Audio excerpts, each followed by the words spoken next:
तो दोस्तों आज हम देखने वाले हैं बर्ड बॉक्स बार्सिलोना की कहानी। तो आपको बता दें कि इस कहानी के फर्स्ट पार्ट में शहर में चल रहा एपोकलिप्स को दिखाया जाता है, जिसमें एक मिस्टीरियस इनविजिबल मॉन्स्टर होता है और अगर कोई भी उस मॉन्स्टर को देख लेता है वो अपनी जान गंवा बैठता है। इसके सेकंड पार्ट में हम बार्सिलोना शहर में हुए एपोकलिप्स को देखने वाले हैं। इन दोनों कहानी की टाइमलाइन एक साथ चलती है, लेकिन दोनों में अलग अलग शहर को दिखाया गया है। तो बिना देर किए चलते हैं कहानी की तरफ। अब कहानी की शुरुआत में हम सेबेस्टियन और उसकी बेटी एना को देखते हैं, जो एक स्केटिंग क्लब में है। सेबेस्टियन एना को स्केट बोर्ड गिफ्ट करता है और बाद में दोनों स्केटिंग करते हुए बातें करने लगते हैं। तभी उन्हें कुछ आवाजें सुनाई देती है, जिसमें डर कर दोनों भागते हुए बाहर चले जाते हैं और अचानक से कुछ ब्लाइंड्स रॉबर वहां आते, जो सेबेस्टियन को पीट कर उन्हें खाने पीने का जरूरी सामान लेकर वहां से भागने लगते और इन रॉबर्स के सेंसेस बहुत ही ज्यादा तेज होते। अब सेबेस्टियन पास में पड़ी हुई बोतल से उनके ऊपर अटैक करने ही वाला था, तभी अंधेरे में छिपी हुई एना उसे करने से मना कर देती है। अब उनके जाने के बाद सेबेस्टियन एना को लेकर बाहर आता है और दोनों ने अपनी आंखें ब्लाइंड फोल्ड की हुई थी, क्योंकि अगर मॉन्स्टर दिख गया तो ये गए। इसके बाद हम बार्सिलोना शहर को ऊपर से देखते हैं, जहां चारों तरफ बस तबाही मची हुई है, जिसमें हजारों लोग मर चुके हैं। सेबेस्टियन धीरे धीरे आगे बढ़ता है तो उसे एक ग्रुप दिखाई देता है, जिसकी आंखों पर पट्टी बंधी हुई थी और ये लोग शहर से खाने पीने का जरूरी सामान लेकर अपने बेस पर जा रहे थे और सभी ने एक रस्सी को पकड़ा हुआ था, जिससे कि इनका रास्ता खोए ना। सेबेस्टियन उनको देखकर एना को समझाता है कि जब तक यह पता ना चल जाए कि वो लोग अच्छे हैं, तब तक तुम्हें छिप कर रहना होगा। फिर सेबेस्टियन उन्हें कहता है कि वो घायल है और उसने 2 दिनों से कुछ खाया पिया नहीं है, और जब वो खाना ढूंढने के लिए बाहर निकला तो रास्ता भटक गया। पहले तो ये ग्रुप उसकी मदद करने से मना कर देते हैं, लेकिन फिर सेबेस्टियन कहता है कि मैं एक इंजीनियर हूँ, अगर तुम लोग मुझे अपने साथ ले चलते हो तो मैं तुम्हें जनरेटर का पता बता दूंगा।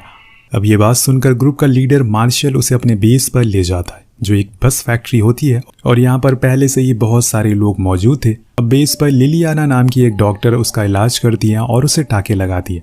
जब वो सबके साथ बैठकर खाना खा रहा था तो उसे एक अंधा आदमी दिखाई देता है, जिसकी आंखें फूटी हुई थी। वो सेबेस्टियन को बताता है कि कुछ लोगों के पास इस मॉन्स्टर को देखने की पावर है और उन्हें अपनी आंखों पर ब्लाइंड फोल्ड लगाने की भी जरूरत नहीं है, और ये लोग उस मॉन्स्टर को देखने के लिए हमें जबरदस्ती मजबूर करते हैं। और उन्हीं लोगों ने उसकी वाइफ रोज को पकड़कर उसके माथे पर राख से आंख बनाई और जबरदस्ती उसकी आंखें खोलकर उस मॉन्स्टर को देखने पर मजबूर किया।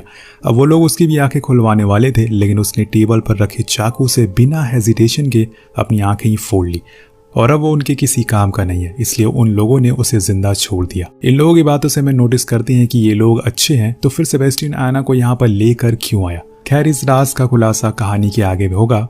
अब रात हो चुकी है और सभी रेफ्यूजी एक बस के अंदर सोते हैं। मौके का फायदा उठाकर सेबेस्टियन बस फैक्ट्री के कंट्रोल रूम में जाता है और वहां रखी हुई सभी कीज को ले लेता है। फिर वो एक चाबी से बस को शुरू करने की कोशिश करता है, लेकिन लिलियाना उसे करते हुए देख लेती है और उसे रोकने के लिए जाती है, लेकिन उसने कैबिन को अंदर से बंद कर रखा था।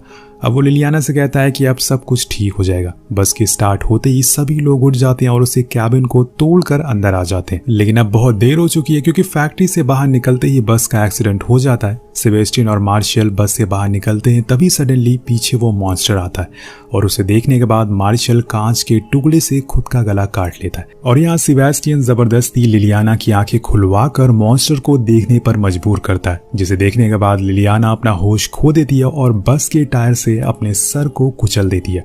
सेबेस्टियन उस अंधे आदमी से कहता है कि सॉरी, तुम इतने खूबसूरत चीज को देख नहीं पाओगे, और तभी एक इंसान वहां की बस में आग लगा देता है, जिससे सभी लोग मारे जाते हैं। अब सभी के स्ट्रीट को हम ऊपर जाते हुए देखते हैं। यहाँ सेबेस्टियन को कुछ भी नहीं हो रहा था, बल्कि उसे मरने वाले की आत्मा उनकी बॉडी से निकलते हुए आसमान में जाते हुए दिखाई दे रही थी। याना उसके पास में आकर कहती है कि उसने बिल्कुल सही किया और अब वो सब फ्री है, अपनी सही जगह पर है, यानी कि भगवान के पास पहुंच गए। वो कहती है कि सेबेस्टियन भगवान का भेजा हुआ गाइड है, जो कि सभी लोगों को फ्री करके उनकी सही जगह पर पहुंचाने में मदद कर रहा है। अब यहाँ एना बताती है कि जब सब कुछ खत्म हो जाएगा तो वो भी आफ्टर लाइफ में जाकर एना और उसकी वाइफ्स को दोबारा मिल सकता है। इसका मतलब कि एना रियल नहीं है, वो बस सेबेस्टियन की विजन में है। अब इस पूरे इंसिडेंट में सेबेस्टियन खुद नहीं मरा, क्योंकि उसे मॉन्स्टर ने चूज किया है, ताकि वो उसकी मदद से दुनिया में बचे हुए बाकी लोगों को खत्म कर सके, क्योंकि बहुत से लोग अभी भी अनेक जगहों पर छुपे हुए हैं और उन्हें बाहर निकालने का मॉन्स्टर ने नया तरीका ढूंढ लिया, वो है सेबेस्टियन। और उसके दिमाग में भी एना का विजन उसी मॉन्स्टर ने प्लान किया है, जिससे कि सेबेस्टियन उसके कंट्रोल में रहकर अपनी बेटी से मिलने के लिए किसी को भी मारने से पीछे ना हटे। वेल इस एपोकलिप्स की शुरुआत कैसी हुई ये जानने के लिए हम 9 महीने पीछे चलते हैं। हम वहाँ सेबेस्टियन को विंड मिल के पास खड़ा हुआ देखते हैं जहाँ वो टरबाइन की टेस्टिंग कर रहा था। तभी उसके पास एक कॉल आता है और उसे पता चलता है कि हाइड्रो पावर प्लांट में बहुत सारे लोग ने खुद की जान दे दी और वो भी टरबाइन के अंदर कूदकर। अब ये सुनकर सेबेस्टियन परेशान हो जाता है और जल्दी से अपने ऑफिस पहुंचता है जहाँ पर चारों तरफ अफरा तफरी मची हुई है। वो न्यूज में देखता है कि यूरोप के बहुत सारे शहरों में लोग किसी चीज को देखने के बाद खुदकुशी कर रहे हैं, जैसे किसी ट्रेन ड्राइवर ने खुद को खत्म करके पूरी ट्रेन को ही पलट दिया है और कोई बिल्डिंग से कूदकर अपनी जान दे रहा है। इसी तरह बहुत सारे लोग मारे जा चुके हैं। फिर सेबेस्टियन को उसकी वाइफ का कॉल आता है और उसे शहर में फैल रही इस अनजान बीमारी के बारे में बताती। वो उसे एना को स्कूल से लेकर आने को कहता ताकि जल्दी से तीनों अपनी जान बचाकर किसी सेफ जगह पर जा सके। और सेबेस्टियन जैसे ही अपनी कार के पास जाता है एक आदमी सीधा ऊपर से उसकी कार पर गिरता है। फिर वो बचते हुए भागकर एक मेट्रो स्टेशन पर पहुंचता है जहां सभी लोग डरे हुए थे। तभी वहां अंधेरे से इनविजिबल मॉन्स्टर आता है जिसके आने से सभी चीजें हवा में उड़ने लगती है।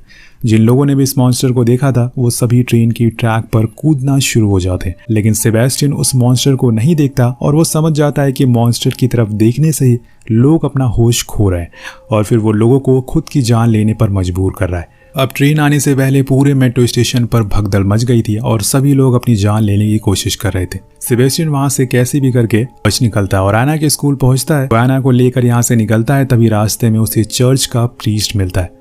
वो उसे बताता है कि यह मेरेकल गॉड कर रहे हैं और अब धरती का अंत होने वाला है और इसीलिए एंजल सभी को स्वर्ग में ले जाने के लिए धरती पर उस मॉन्स्टर के रूप में आए हुए हैं। अब प्रीस्ट को ये सब गॉड का चमत्कार लगता है। दरअसल यह प्रीस्ट की सोच नहीं बल्कि वो मॉन्स्टर है जो उसे ये सब सोचने के लिए मजबूर कर रहा है। यह मॉन्स्टर इतना खतरनाक है कि इंसान जो सोचता है और उसके जो बिलीफ होते हैं वो उसे उसी रूप में दिखाई देता है। उनके प्यार करने वालों को वो दिखाकर वो मॉन्स्टर उन्हें मैनिपुलेट करता है। वेल अब सेबेस्टियन एना को लेकर अपनी वाइफ के पास पहुंच चुका था जहां बीच सड़क पर वो देखता है कि उसकी वाइफ को किसी कार ने ठोक दिया है और ऑन द स्पॉट उसकी मौत हो जाती है। अब कहानी प्रेजेंट टाइम में आती है। सेबेस्टियन और एना के साथ एक चर्च में कन्फेशन करते हुए हम देखते हैं। वो कहता है कि उसने मार्शल के ग्रुप से झूठ बोला ताकि उसका अपनी फैमिली से रीयूनियन हो सके, जो बिल्कुल भी गलत नहीं है। ऊपर देखने पे उसे एक एंजल मूव होती हुई दिखाई देती है जिसका मतलब है कि वो एकदम सही रास्ते पर। अब मॉन्स्टर ही उसे मैनिपुलेट करके ये सब करवा रहा है। बाहर जाने पे उसे एक औरत दिखाई देती है। उसके कदमों की आवाज़ सुनकर वो सतर्क हो जाती है। बातचीत करने के लिए वो अपना इंट्रोडक्शन देती है और उसका कुत्ता सेबेस्टियन के ऊपर कूद जाता है। पीछे से उस औरत का बाकी ग्रुप कुत्ते को दूर करता है। अब सेबेस्टियन फिर से अपना पुराना तरीका अपनाता है जिसमें पहले तो वो मासूम बनकर उस ग्रुप का हिस्सा बनेगा और फिर उन सभी को मौत के घाट उतार देगा। सेबेस्टियन कहता है कि अगर तुम लोग मेरी मदद करोगे तो मैं तुम्हें जनरेटर तक पहुंचाने का रास्ता बता सकता हूं। अब बाकी ग्रुप ना चाहते हुए भी लेकिन वो औरत उसे अपने बेस पर ले जाती है जो कि एक आर्मी बंकर होता है। यहाँ बाकी रेफ्यूजी के साथ एक छोटी जर्मन लड़की भी होती है और इस ग्रुप का लीडर होता है राफा। सेबेस्टियन को धमकाता है और पूछता है कि अब तक वो अकेले कैसे जिंदा है। सेबेस्टियन उन्हें बताता है कि वहां पर कुछ लोग पूरे शहर में घूमते हैं और वो उनके पास भी आए थे जो बिना ब्लाइंड फोल्ड के घूमते हैं। उन्हें मॉन्स्टर को देखने पर भी कुछ नहीं होता। वो लोग दूसरों को जबरदस्ती ब्लाइंड फोल्ड हटाने के लिए फोर्स करते हैं और उसका पूरा ग्रुप मॉन्स्टर को देखकर मारा गया, लेकिन वो छिपा हुआ था और इसीलिए उसे कुछ भी नहीं हुआ। अब राफा उसे मैप में जनरेटर की लोकेशन के बारे में पूछता है। पीछे से वो लड़की कहती है कि तुम्हें सिर्फ 2 लोगों के साथ जनरेटर के पास जाना होगा और अगर वो वापस अकेले आया तो उन्हें उस पर शक हो जाएगा। अब सेबेस्टियन कहता है कि उसे जनरेटर की लोकेशन के बारे में कुछ भी पता नहीं है, उसने तो बस बचने के लिए झूठ बोला था। और ये सुनते ही गुस्से में राफा एक आदमी को उसे मारने लगता है। तभी वो जर्मन लड़की सोफिया उन्हें ऐसे करने से मना कर देती है। यहाँ दोस्तों सोफिया की भाषा सेबेस्टियन के अलावा किसी को भी समझ नहीं आ रही थी, इसलिए वो उसकी बातों को ट्रांसलेट करके बताता है कि सोफिया उसकी माँ के साथ बार्सिलोना में वेकेशन के लिए आई थी। दोनों एक जहाज के ऊपर थे। तभी अचानक से चारों तरफ भगदड़ मच गई और एक एक करके सभी लोग पानी में कूदने लगे, जिससे वो काफी डर गई। उसकी माँ उसकी आंखें कवर करके एक कार के अंदर ले गई जहां रेडियो पर उसने एक इमरजेंसी मैसेज सुना जिसमें बताया गया कि मोंटेज्यूस के एक पहाड़ पर एक महल है जो कि सेफ स्पॉट है और वो चारों तरफ से बंद है। वहां पर आर्मी पहरेदारी कर रही है। अब सोफिया अपनी माँ के साथ वहां जाने के लिए निकलती है, लेकिन भीड़ की वजह से वो अपनी माँ से अलग हो जाती है। सेबेस्टियन उन सभी को कन्विंस करने में लगा था कि उन्हें वहां जाना चाहिए, नहीं तो इस जगह पर रहने से उन्हें फूड की शॉर्टेज हो जाएगी और एक दिन वो मारे जाएंगे। सेबेस्टियन उन्हें विश्वास दिलाता है कि सोफिया की माँ हमें वहां भी मिल सकती है। अब वोटिंग करने के बाद सभी उस महल के लिए निकल जाते हैं। रात होने पर वो एक जगह पर रुकते हैं और मौका देखकर सेबेस्टियन रैफा के कुत्ते के पट्टे को काट देता है। अगले दिन जब सभी अपनी मंजिल की तरफ बढ़ रहे होते हैं तो उन्हें मॉन्स्टर की आवाज़ सुनाई देती है, जिससे दोनों कुत्ते अपनी रस्सी को छोड़कर भाग जाते हैं। अब यहाँ मॉन्स्टर इन सभी को उनके सबसे प्यारे इंसान की आवाज़ सुना रहा था। उधर डॉग्स को ढूंढने के लिए गलती से राफा अपने ब्लाइंड फोल्ड को हटाता है और मॉन्स्टर को देखने के बाद वो खुद की जान ले लेता है। तभी सोफिया को उसकी माँ की आवाज़ सुनाई देती है, जिससे वो अपना ब्लाइंड फोल्ड खोलने ही वाली थी, लेकिन तभी ऑक्टेविया आकर उसे रोक लेता और सभी को एक बिल्डिंग के अंदर ले जाता है। इस ग्रुप में एक ओल्ड कपल रोबोटो और उसकी वाइफ भी होती है। रोबोटो के हाथ पर डॉग बाइट कर लेता है क्योंकि वो डॉग उस मॉन्स्टर के बहकावे में आ गया था। अब सभी लोग अपनी जान बचाकर बिल्डिंग में छुपे होते हैं और परेशान दिखाई देते हैं।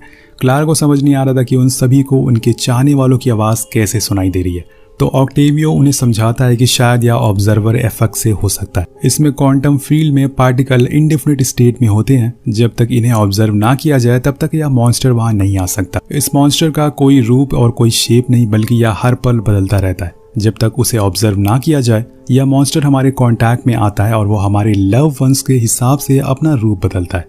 दूसरी तरफ हम सोफिया को देखते हैं जो एक कोने में बैठकर रो रही थी।